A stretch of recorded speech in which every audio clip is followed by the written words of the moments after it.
Toujours dans le registre judiciaire, plus de 8 mois après son ouverture, le procès des massacres du 28 septembre 2009 connaît une perturbation sans précédent ces derniers temps.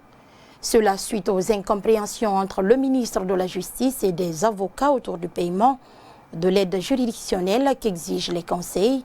Ce arrêt momentané des audiences préoccupe plusieurs activistes et défenseurs des droits de l'homme. C'est un reportage que nous signe Lunceni Condé.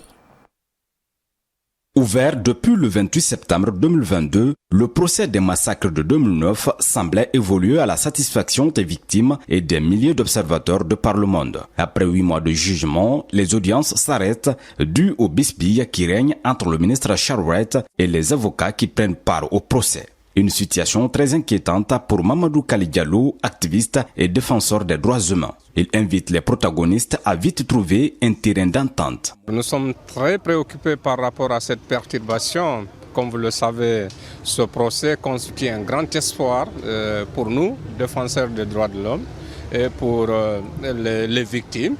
Et bien entendu, toutes les parties au procès. Je souhaiterais, vous appelle humblement le ministre garde des Sceaux, au lieu qu'il opte pour une fermeté, mais pour qu'il opte pour une ouverture. Alcine Sall, chargé de communication de l'Organisation guinéenne de défense des droits de l'homme et des citoyens, OGDH, s'inquiète lui aussi de la perturbation des audiences. Cependant, l'activiste croit que l'espoir est toujours permis quant au retour à la normale des choses. Nous osons croire quand même que la Guinée ne va pas perdre cette occasion importante dans l'histoire parce que, vous savez, c'est une première. Si ce procès échoue, ça sera vraiment un échec. Et pour une partie de cette transition, pour la Guinée et même pour la communauté internationale, parce que c'est un procès qui est cité aujourd'hui comme un exemple de complémentarité entre la CPI et une juridiction nationale. Cette logique qu'on est en train de nous servir aujourd'hui, soi-disant, après si les avocats ne viennent pas, on va trouver des avocats commis d'office pour eux, nous pensons quand même que c'est une mesure, si elle est appliquée, elle va être très contre-productive.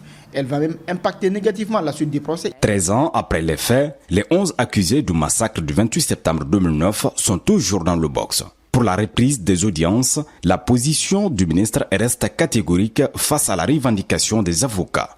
Affaire à suivre.